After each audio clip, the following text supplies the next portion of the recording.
Le chef de bureau Andriy Yermak a démissionné. Sous la pression des Alliés, le président ukrainien Volodymyr Zelensky a pris une mesure désespérée en limogeant de son poste son ami Andriy Yermak, chef du bureau présidentiel. Et maintenant, parmi les diplomates européens, des rumeurs circulent selon lesquelles la crise politique et le scandale de corruption ont permis aux alliés de l'Ukraine de mettre Volodymyr Zelensky devant un choix. C'était soit lui, soit Andriy Yermak, et Zelensky s'est choisi lui-même. Mais il n'est pas exclu qu'Yermak reste le dirigeant de l'ombre.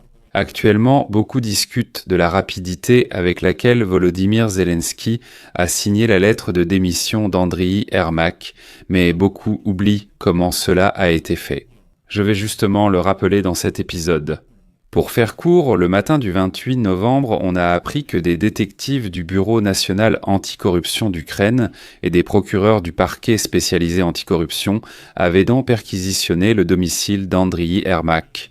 Yermak et son avocat disaient coopérer avec l'enquête et que tout allait bien. Après les perquisitions, aucun soupçon n'a été officiellement annoncé. Mais dès le soir, Yermak écrit une lettre de démission et Volodymyr Zelensky l'accepte en urgence, sans même nommer de chef par intérim du bureau du président, ce qui est très très étrange. Il y a matière à réflexion ici. En effet, comme on l'a appris déjà ce week-end, c'est-à-dire le même jour.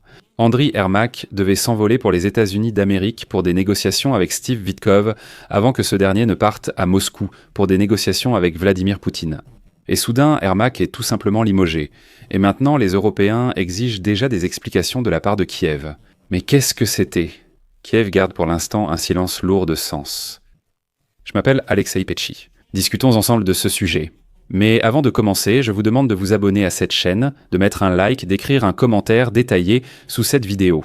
Abonnez-vous aussi à ma chaîne Telegram Petchy News. Le lien se trouve dans la description de cette vidéo. Nous y publions des actualités en temps réel dès qu'elles arrivent.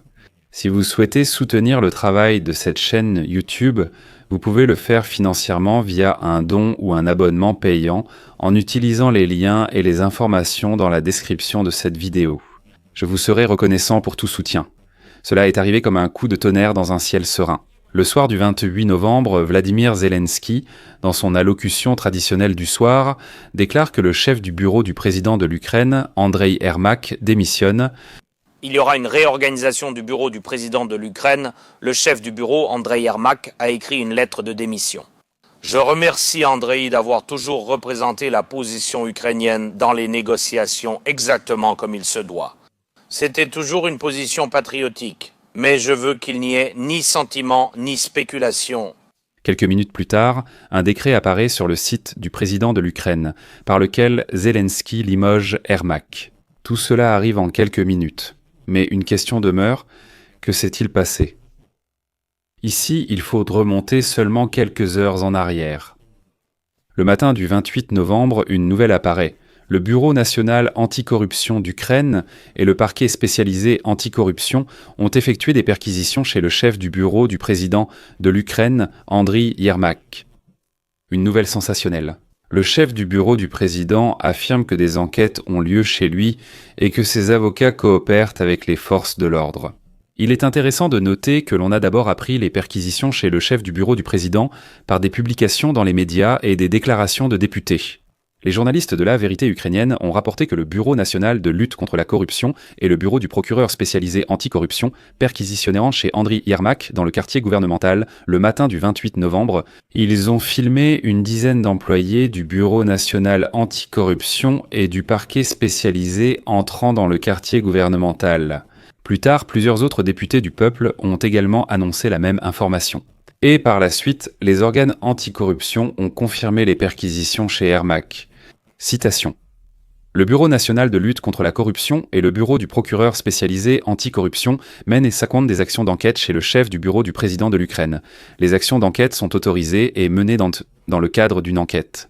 Les détails de l'affaire, les détectives du Bureau national de lutte contre la corruption ont promis de les fournir plus tard, bien qu'il ne soit plus certain qu'ils les révèlent complètement, car Yermak a déjà été renvoyé. Le chef du bureau du président lui-même a déclaré que des perquisitions étaient effectivement menées chez lui, mais il a précisé que ce n'était pas dans le quartier gouvernemental, mais à son domicile personnel. Citation d'Yermak. Le Bureau national de lutte contre la corruption et le bureau du procureur spécialisé anticorruption effectuent actuellement des actions procédurales chez moi. Les enquêteurs ne rencontrent aucun obstacle. Ils ont eu un accès complet à l'appartement en présence de mes avocats, avec lesquels nous coopérons avec les forces de l'ordre. De ma part, il y a une coopération totale. Et maintenant, des sources au sein des organes anticorruption rapportent que les perquisitions chez Andriy Yermak concernent probablement l'affaire MIDOS, cette même affaire liée à Mindich. Plus tard, le journaliste du Financial Times, Christopher Miller, a publié cette citation sur X. Mes sources indiquent sans doute que les perquisitions au domicile kyievien d'Andriy Yermak, chef du bureau du président Zelensky, sont liées à l'enquête MIDOS, une vaste enquête sur une probable infraction de corruption dans le secteur énergétique de l'Ukraine. Dans sa propre déclaration, le Bureau national de lutte contre la corruption confirme que les enquêteurs anticorruption sont actuellement en train de perquisitionner les locaux. Je rappelle aussi qu'en novembre 2025, le Bureau national de lutte contre la corruption a annoncé l'opération MIDOS visant à révéler une vaste corruption dans le secteur de l'énergie. Les détectives ont perquisitionné chez le copropriétaire de Kvartal 95 Timur Mandich, considéré comme un proche ami du président Volodymyr Zelensky. L'homme d'affaires lui-même s'est enfui à l'étranger littéralement quelques heures avant les perquisitions. Des perquisitions ont aussi eu lieu chez l'ex-ministre German Galushchenko et chez Energoatom. L'enquête affirme que l'organisation recevait des pots de vin de 10 à 15% sur les contrats et blanchissait cet argent via un bureau de Kiev lié à la famille du sénateur de la Fédération de Russie, Andrei Darkotin. Dans le contexte de cette affaire, le ministre Galushchenko et la chef du ministère de l'énergie, Svetlana Grinchuk, ont été démis de leurs fonctions. Un certain nombre de participants au schéma ont été informés des soupçons qui pèsent sur eux et une mesure de détention a été choisie à leur encontre. L'ancien vice-premier ministre Alexei Tchernychev figure parmi eux, apparaissant sur les enregistrements sous le nom de code Che Guevara.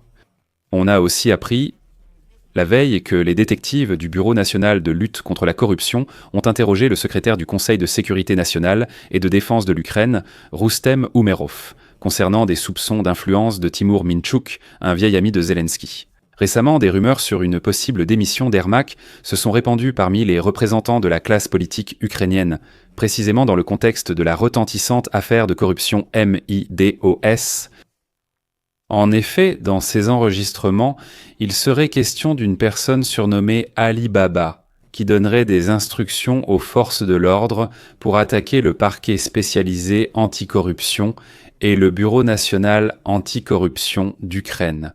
Des rumeurs affirment qu'il s'agirait d'Andriy Yermak. Je rappelle qu'il s'agit d'un épisode où cet été le bureau du président, par l'intermédiaire du service de sécurité de l'Ukraine, a réellement tenté de limiter le travail du Bureau national de lutte contre la corruption et du bureau du procureur spécialisé anticorruption en déclarant, je le rappelle, ce sont exactement les représentants d'Andriy Yermak qui nous affirmaient avoir trouvé des agents russes au Bureau national de lutte contre la corruption. Et voilà, ces agents russes, ils les ont découverts. Il faut donc fermer le Bureau national de lutte contre la corruption puisqu'il n'y a que des agents russes. Mais où sont-ils donc passés ?